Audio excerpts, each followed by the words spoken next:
Hello listeners, and welcome back to Sandman Stories Presents. This is one of our Halloween episodes, and today's story is The Transplanted Ghost by Wallace Irwin. So this is the third story of my Halloween series, and it is about a haunting in the middle of America. An American businessman has bought a castle from the old world and brought it to America. It has everything he wants, except for a ghost. Can bringing a descendant over rouse the ghost back into appearing? Only time will tell. And this story comes from the book of humorous ghost stories collected by Dorothy Scarborough.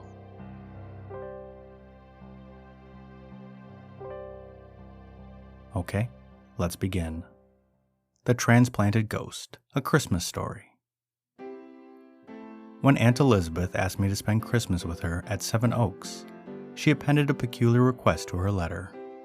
"Like a good fellow," she wrote, "won't you drop off at Perkinsville, Ohio on your way and take a look at Gauntmoor Castle? They say it's a wonderful old pile, and its history is in many ways connected with that of our own family. As long as you're the last of the Geoffrey De Pierponts, such things ought to interest you. Like her Auburn namesake who bossed the Thames of yore, sweet red-haired romantic autocrat Aunt Elizabeth, her wishes were commands." "What the deuce is Aunt Elizabeth up to now?" I asked Tim Cole, my law partner, who I found in my room smoking my tobacco. "Why should I be inspecting Gauntmoor Castle? And what is a castle named Gauntmoor doing in Perkinsville, Ohio anyway? Perkinsville sounds like the Middle West, and Gauntmoor sounds like the Middle Ages." "Right in both analyses," said the pipe-poaching Tim. "Castle Gauntmoor is from the Middle Ages, and we all know about where in Ohio Perkinsville is. But is it possible that you, 27 years old and a college graduate, haven't heard of Thaddeus Hobson, the marvelous millionaire?" I shook my head. "The papers have been full of Hobson in the past 2 or 3 years," said Tim. "It was in 1898, I think, that fate jumped Thaddeus Hobson to the golden Olympus. He was the first head salesman in the village hardware store. Then he formulated so successful a scheme to clean up the tin plate combine that he put away a fabulous number of millions in a year, and subsequently went to England. Finally, he set his heart on Norman architecture. After a search, he found the ancient Castle Gauntmoor, still habitable and for sale. He thrilled the British comic papers by his offer to buy the castle and move it to America. Hobson saw the property, telegraphed to London, and closed the deal in 2 hours. An army of laborers at once began taking the Gauntmoor to pieces, stone by stone. Transporting that relic to America involved a cost in labor and ingenuity incomparable with nothing that has happened yet. Moving the Great Pyramid would be a lighter job, perhaps. Thousands of tons of scarred and medieval granite were carried to the railroads, freighted to the sea, and dragged across the Atlantic in whopping big lighters chartered for the job. And the next the newspapers knew, the monster was set up in Perkinsville, Ohio. "But why did he do it?" I asked. "Who knows?" said Tim. "Ingrowing sentiment, unlimited capital. Wanted to do something for the hometown, probably. Wanted to beautify the village that gave him his start, and didn't know how to go at it. Well, so long," he called out, as I seized my hat and streaked for the train. It was dinner time when the train pulled in at Perkinsville. The town was as undistinguished as I expected. I was too hungry to care about castles at the moment, so I took the bus for the Commercial Hotel, an establishment that seemed to live up to its name, both in sentiment and in accommodation. The landlord, Mr. Spike, referred bitterly to the castle, which he explained was, by its dominating presence, spoiling the prosperous appearance of Perkinsville. Dinner over, he led me to a side porch. "How does Perkinsville look with that curio squatting on top of it?" asked Mr. Spike sternly, as he pointed over the local livery stable, over the Smith Brothers plow works, over Oddfellows Hall, and up to the bleak hills beyond, where poised like a stony coronet on a giant's brow rose the great Norman towers and frowning buttresses of Gauntmoor Castle. I rubbed my eyes. No, it couldn't be real. It must be a wizard's work. "What's old Hobson got out of it?" said Mr. Spike in my ear. "Nothing but an old stone barn where he can sit all day nursing a grouch and keeping his daughter Anita. They do say he does. Under lock and key for fear somebody's gonna marry her for her money." Mr. Spike looked up at the ramparts defiantly, even as the Saxon churl must have gazed in an earlier, far sadder land. "It's romantic," I suggested. "Yes, darn rheumatic," agreed Mr. Spike. "Is it open for visitors?" I asked innocently. "Hobson," cackled Spike. "He'd no more welcome a stranger to that place than he'd welcome a ghost. He's a holy terror, Hobson." Mr. Spike turned away to referee a pool game down in the bar room. The flares of a December sunset flared behind Gauntmoor and cast the grim shadows of medievalism over mediocrity, which lay below. Presently the light faded, and I grew tired of gazing. Since Hobson would permit no tourist to inspect his castle, why was I here on this foolish trip? Already I was planning to wire Aunt Elizabeth a sarcastic reference to being marooned at Christmas with a castle in my hands, when a voice at my shoulder said suddenly, "Mr. Hobson sends his compliments, sir, and wants to know would Mr. Pierpont come up to Gauntmoor for the night." A groom in a plum-colored livery stood at my elbow. A light station wagon was waiting just outside. How the deuce did Hobson know my name? What did he want of me at Gauntmoor at this time of night? Yet prospects of bed and breakfast away from the commercial lured me strangely. "Sure, Mr. Pierpont will be delighted," I announced, leaping into the vehicle, and soon we were mounted upward, battling with the winds around the time-scarred walls. The wagon stopped at the great gate. A horn sounded from within. The gate swung open. A drawbridge fell in with a hideous creaking of machinery, and we passed in, 20 or 30 feet above the snow-drifted moat. Beyond the portcullis, a dim door swung open. Some sort of seneschal met us with a light and led us below to the twilight arches, where beyond I could catch glimpses of the baileys and courts and the donjon tower against the heavy ramparts. The wind hooted through the high galleries as we passed, but the west wing, from its many windows and loopholes, blazed with cheerful yellow light. It looked nearly cozy. Into a tall, gaunt tower we plunged, down a winding staircase, and suddenly we came to a vast hall, stately with tapestries and innumerable monkish carvings, and all brightly lighted with electricity. A little fat man sat smoking in a chair near the fire. When I entered, he was in his shirt sleeves, reading a newspaper, but when a footman announced my name to the little man, in a state of great nervousness, jumped to his feet and threw on a coat, fidgeting painfully with the armholes. As he came toward me, I noticed that he was perfectly bald. He looked dyspeptic and discontented, like a practical man trying vainly to adjust his busy habits to a lazy life. Obviously, he didn't go with the rest of the furniture. "Pleased to see you, Mr. Pierpont," he said, looking me over carefully as if he thought of buying me. "Geoffrey Pierpont. Tut-tut, ain't it queer?" "Queer?" I said rather peevishly. "What's queer about it?" "Excuse me, did I say queer? I didn't mean to be impolite, sir. I was just thinking, that's all." You could hear the demon army of the winds scaling the walls outside. "Maybe you thought it kind of abrupt, Mr. Pierpont, me asking you up here so unceremonious," he said. "My daughter Annie, she tells me I ought to live up to the looks of the place, but I've got my notions. To tell you the truth, I'm in an awful quandary about this antique castle business, and when I heard you was at the hotel, I thought you might help me out some way. You see, He led me to a chair and offered me a fat cigar. "Young man," he said, "when you get your head above water and make good in the world, if you ever do, don't fool with curios. Don't monkey with antiques. Keep away from castles. They're like everything else sold by curio dealers, all humbug. Look nice, yes, but get 'em over to America and they either fall to pieces or the paint comes off. Whether it's a chair or a castle, same old story. The sly scalawags that sell you the goods won't live up to their contracts." "Hasn't Gauntmoor all the ancient inconveniences a robber baron could wish?" I asked. "It ain't," announced Mr. Hobson. "Though it looks all right to a stranger, perhaps. There may be castles in the old world that got it on Gauntmoor for size. Thank God I didn't buy them. But for looks, you can't beat Gauntmoor." "Comfortable?" I asked. "Can't complain. Modern plumbing throughout. Hard to heat, but I put an electric light plant in the cellar. Daughter Annie's got a colonial suite in the North Tower." "Well," I suggested, If there's anything the castle lacks, you can buy it. There's one thing money can't buy, said Mr. Hobson, leaning very close and speaking in a sibilant whisper, and that's ghosts. But who wants ghosts? I inquired. Now look here, said Mr. Hobson. I'm a businessman. When I bought Gauntmoor, the London scalawags that sold it to me made me distinctly understand that this was a haunted castle. They showed me a haunted chamber. They showed me the haunted wall where the ghost walks. Guaranteed the place to be a spook headquarters of the British Isles. And see what I got? He snapped his fingers in disgust. No results? Results? Stung.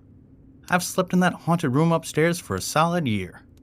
I've gazed night after night over the haunted rampart. I've even hired spiritualists to come and cut their didos in the towers in Donjon Keep. No use.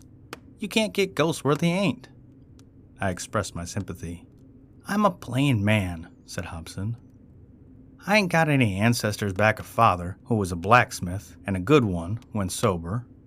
Somebody else's ancestors is what I looked for in this place, and I've got 'em too, carved in wood and stone in the chapel out back of the tower.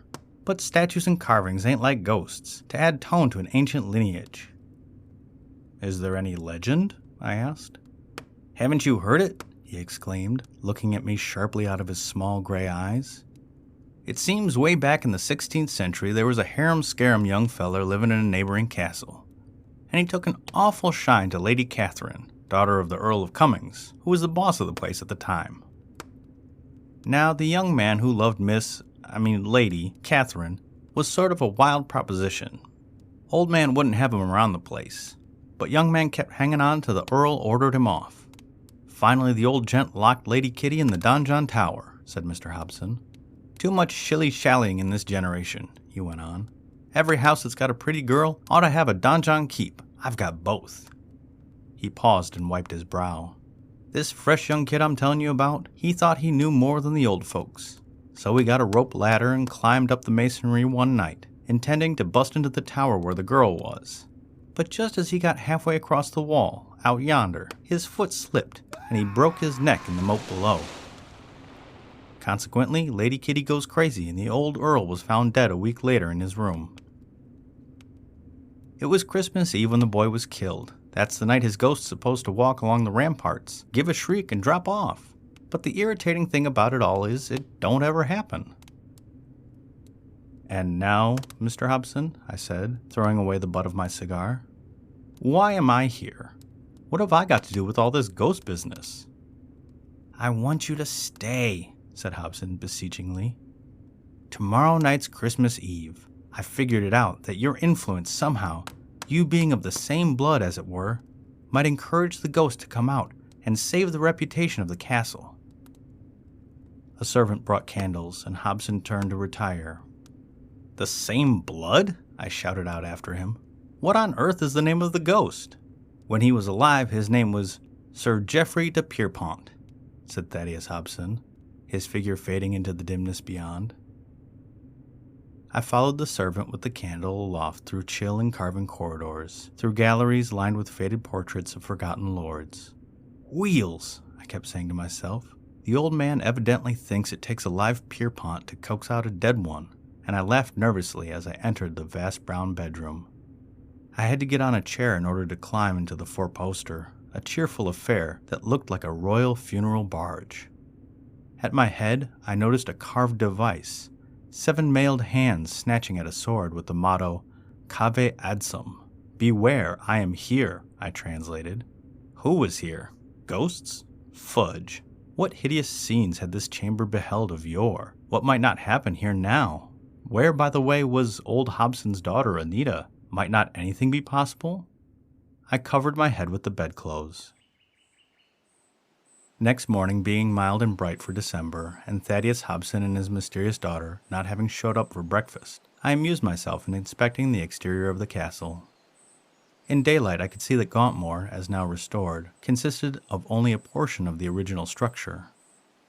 On the west side, near a sheer fall of about 40 or 50 feet, stood the donjon tower, a fine piece of medieval barbarism with a peaked roof. And sure enough, I saw it all now. Running along the entire west side of the castle was a wonderful wall, stretching above the moat to a dizzying height. It was no difficult matter to mount this wall from the courtyard, above which it rose no more than 8 or 10 feet. I ascended by a rude sentry staircase, and once on top I gazed upward at the tall medieval prison place, which reared above me like a clumsy stone chimney. Just as I stood at the top of the wall, I was 10 or 12 feet below the lowest window of the donjon tower. This, then, was the wall that the ancient Pierpont had scaled, and yonder was the donjon window that he had planned to plunder on that fatal night so long ago. And this was where Pierpont the ghost was supposed to appear. How the lover of a spectral memory had managed to scale that wall from outside, I could not quite make out, but once on the wall, it was no trick to snatch the damsel from her durance vile. Just drop a long rope ladder from the wall to the moat, then crawl along the narrow ledge. Gotta be careful with a job like that. Then up to the window of the donjon keep, and away with the lady fair. Why, that window above the ramparts would be an easy climb for a young fellow with strong arms and a little nerve, as the face of the tower from the wall to the window was studded with ancient spikes and the projecting ends of beams. I counted the feet, 1, 2, 3, and as I looked up at the window, a small white hand reached out, and a pink slip of paper dropped at my feet. It read, "Dear Sir, I am Miss Hobson. I'm locked in the donjon tower. Father always locks me here when there's a young man about. It's a horrid, uncomfortable place. Won't you hurry and go? Yours respectfully, A. Hobson." I knew it was easy. I swung myself aloft on the spikes and stones leading to the donjon window. When I was high enough, I gazed in, my chin about even with the sill. And there I saw the prettiest girl I ever beheld, gazing down at a book tranquilly, as though gentlemanly rescuers were common as toads around that tower. She wore something soft and golden, her hair was night black, and her eyes were that peculiar shade of gray that... but what's the use? "Pardon," I said, holding out with my right hand, lifting my hat with my left. "Pardon, am I addressing Miss Annie Hobson?" "You are not," she replied, only half looking up. "You are addressing Miss Anita Hobson. Calling me Annie is another little habit Father ought to break himself of." She went on reading. "Is that a very interesting book?" I asked, because I didn't like to go without saying something more. "It isn't." She arose suddenly and hurled the book into a corner. "It's Anthony Hope, and if there's anything I hate, it's him. Father always gives me Prisoner of Zenda and Ivanhoe to read when he locks me up in this donjon. Says I ought to read up on the situation. Do you think so?" "There are some other books in the library," I suggested. "Bernard Shaw and Kipling, you know. I'll run over and get you one." "That's fine, but no," she besought, reaching out her hand to detain me. "No, don't go. If you went away, you'd never come back. They never do." "Who never do?" "The young men. The very instant Father sees one coming, he props me in the tower and turns the key, you see," she explained. "When I was in Italy, I was engaged to a duke. He was a silly little thing, and I was glad when he turned out bogus. But Father took the deception awfully to heart, and swore I should never be married for my money. Yet, I don't see what else a young girl can expect," she added quite simply. I could have mentioned several hundred things. "He has no right," I said sternly. "It's barbarous for him to treat a girl that way, especially his daughter." "Hush," she said. "Dad's a good sort, but you can't measure him by other people's standards. And yet, oh, it's maddening, this life. Day after day, loneliness, nothing but stone walls and rusty armor and books. We're rich, but what do we get out of it? I have nobody of my own age to talk to. How the years are passing. After a while, I'll be an old maid. I'm 21 now." I heard a sob. Her pretty head was bowed in her hands. Desperately, I seized the bars of the window, and miraculously they parted.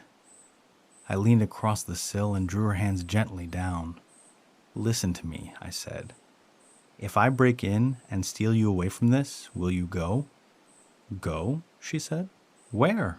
"My aunt lives in Seven Oaks, less than an hour from here by train.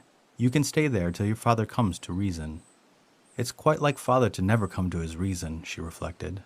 Then I should have to be self-supporting, of course. I should appreciate employment in a candy shop. I think I know all the principal kinds.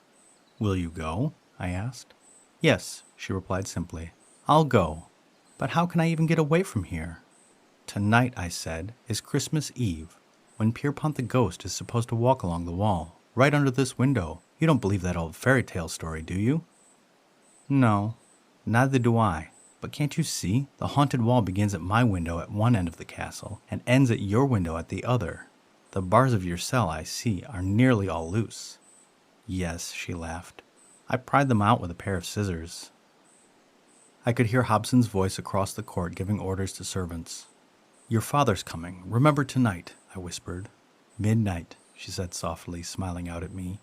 I could have faced flocks and flocks of dragons for her at that moment.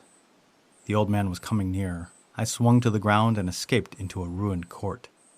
Well, the hours that followed were anxious and busy for me. I worked in the glamour of romance like a soldier about to do some particularly brave and foolish thing.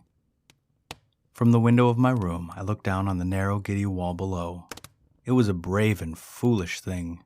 Among the rubbish of an old armory, I found a coil of stout rope, 40 or 50 feet of it. This I smuggled away. From a remote hall, I borrowed a crusader's helmet and spent the balance of my afternoon in my room practicing with a sheet across my shoulders, in shroud fashion. We dined grandly at 8, the old man and I. He drank thirstily and chatted about the ghost, as you might discuss the chances in a coming athletic event.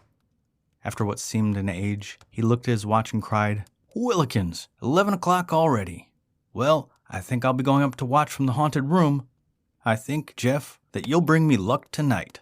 I'm sure I shall, I answered sardonically as he departed. 3/4 of an hour later, wearing the crusader's helmet and swathed in bedsheet, I let myself down from the window to the haunted wall below. It was moonlight, bitter cold as I crouched on the wall, waiting for the stroke of 12, when I should act the spook and walk along the precarious ledge to rescue Anita. The haunted wall, I observed from where I stood, was shaped like an irregular crescent, being in plain view of Hobson's haunted room at the middle, but not so at its north and south ends, where my chamber and Anita's tower were respectively situated. I pulled out my watch from under my winding sheet, 3 minutes of 12. I drew down the visor of my helmet and gathered up my cerements preparatory to walking the 100 feet of wall, which would bring me in sight of the haunted room where old Hobson kept his vigil. 2 minutes, 1 minute. I waited, when I suddenly realized I was not alone. A man wearing a long cloak and a feather in his cap was coming toward me along the moonlit masonry. Aha, so I was not the only masquerading swain calling on the captive princess in the prison tower. A jealous pang shot through me as I realized this. The man was within 20 feet of me when I noticed something. He was not walking on the wall. He was walking on air, 3 or 4 feet above the wall. Nearer and nearer came the man, the thing, now in the light of the moon, whose beams seemed to strike through this misty tissue like the thrust of a sword. I was horribly scared. My knees loosened under me, and I clutched the vines at my back to save me from falling into the moat below. Now I could see his face, and somehow fear seemed to leave me. His expression was so young and human. Ghost of the Pierpont, I thought. Whether you walk in shadow or in light, you lived among a race of men. His noble pallid face seemed to burn with its own pale light, but his eyes were in darkness. He was now within 2 yards of me. I could see the dagger at his belt. I could see the gory cut on his forehead. I attempted to speak, but my voice creaked like a rusty hinge. He neither heeded nor saw me, and when he came to the spot where I stood, he did not turn out for me. He walked through me. And when I next saw him, he was a few feet beyond me, standing in mid-air over the moat and gazing up at the high towers, like one revisiting old scenes. Again he floated toward me and poised on the wall 4 feet from where I stood. "What do you do here tonight?" suddenly spoke, or seemed to speak, a voice that was like the echo of silence. Yet no answer came from my frozen tongue. Yet I would have gladly spoken, because somehow I felt a great sympathy for this boyish spirit. "It has been many earth years," he said, "since I have walked these towers. And cousin, it has been many miles that I have been called tonight, to answer the summons of my race. And this fortress, what power has moved it overseas to this mad kingdom? Magic! His eyes seemed to suddenly blaze through the shadows. Cousin, he spoke again, is it to you that I have come from my far-off English tomb? It was your need called me. It is no pious deed that brings you to this wall tonight. You are planning to pillage these towers unworthily, even as I did yesterday. Death was my portion, and broken hearts to the father I wronged and the girl I sought. But it is the father who wrongs the girl here, I heard myself saying. He who rules these towers today is of stern mind, but loving heart, said the ghost. Patience, by the star that redeems the world. Love should not be won tonight by stealth, but by love. He raised his hands toward the tower, his countenance radiant with an undying passion. She called to me and died, he said. And her little ghost comes not to earth again, for any winter moon or any summer wind. But you come often? My voice was saying. No, said the ghost. Only on Christmas Eve. Yule is the tide of specters, for then the thoughts of the world are so beautiful that they enter our dreams and call us back. He turned to go, and a boyish, friendly smile rested a moment on his pale face. Farewell, Sir Geoffrey De Pierpont, he called to me. Into the misty moonlight, the ghost floated to that portion of the wall directly opposite the haunted room. From where I stood, I could not see this chamber. After a moment, I shook my numb senses to life. My first instinct was one of strong human curiosity, which impelled me to follow far enough to see the effect of the apparition on old Hobson, who must be watching at the window. I tiptoed 100 feet along the wall and peered around a turret up to a room above where Hobson's head could easily be seen in the patch of light. The ghost, at that moment, was walking just below, and the effect on the old man, appalling though it was ludicrous as well. He was leaning far out of the window, his mouth wide open, and the entire disk of his fat, hairless head was as pallid as the moon itself. The specter, who was now rounding the curve of the wall near the tower, swerved suddenly, and as suddenly seemed to totter headlong into the abyss below. As he dropped, a wild laugh broke through the frosty air. It wasn't from the ghost. It came from above. Yes, it emanated from Thaddeus Hobson, who had apparently fallen back, leaving the window empty. Lights began breaking out all over the castle. In another moment, I should be caught in my foolish disguise. With the courage of a coward, I turned and ran full tilt along the dizzy ledge and back to my window, where I lost no seconds scrambling up the rope that led to my room. With all possible haste, I threw aside my sheet and helmet and started downstairs. I had just wrestled with a ghost. I would now have it out with the old man. The castle seemed to blaze below. I saw the flash of a light skirt in the picture gallery, and Anita, pale as the vision I had so lately beheld, came running toward me. "Father saw it," she panted. "He had some sort of sinking spell. He's better now. Isn't it awful?" She clung to me, sobbing hysterically. Before I realized what I had done, I was holding her close in my arms. "Don't," I cried. "It was a good ghost. He had a finer spirit than mine. He came tonight for you, dear, and for me. It was a foolish thing we planned." "Yes, but I wanted to go," she sobbed now, crying frankly on my shoulder. "You are going with me," I said fiercely, raising her head. "But not over any ghost-ridden breakneck wall. We're going this time through the big front door of this old castle, American fashion, and there'll be an automobile waiting outside and a parson at the other end of the line." We found Thaddeus Hobson alone in the vast hall, looking blankly at the fire. "Jeff," he said solemnly, "you sure brought me luck tonight, if you can call it such a thing, being scared into a human icicle. Brrr! Shall I ever get the cold out of my backbone?" But somehow that foggy feller outside sort of changed my look on things. It made me feel kinder toward living folks. Ain't it strange? Mr. Hobson, I said, I think the ghost has made us all see things differently. In a word, sir, I have a confession to make to you, if you don't mind.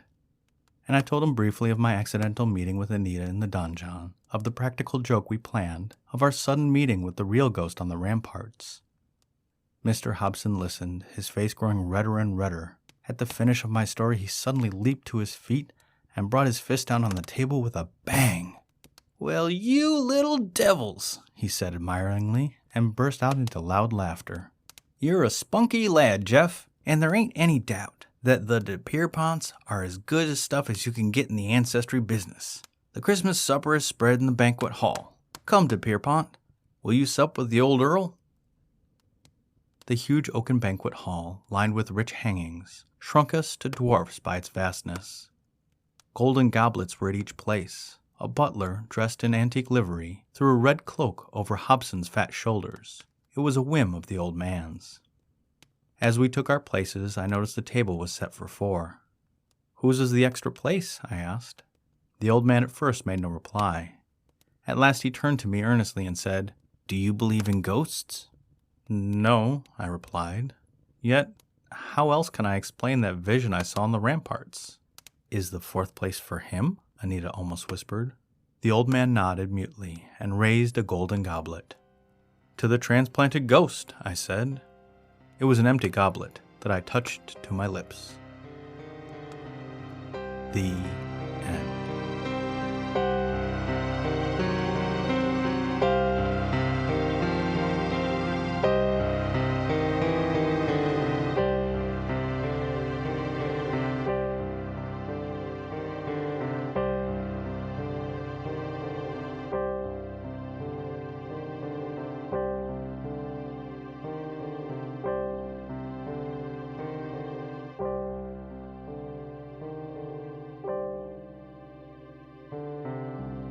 Okay, that was an interesting story. I don't know how I feel about most of it. I did like that the ghost was saying, hey, don't be sneaky about it. Go out there and declare your love. Locking up your daughter in a tower is pretty weird, but so is purchasing a castle and moving it to America. So maybe there's something in the water in Ohio. I don't know. But that was story number 3. I hope you enjoyed it, and I'll talk to you again next week. Happy Halloween.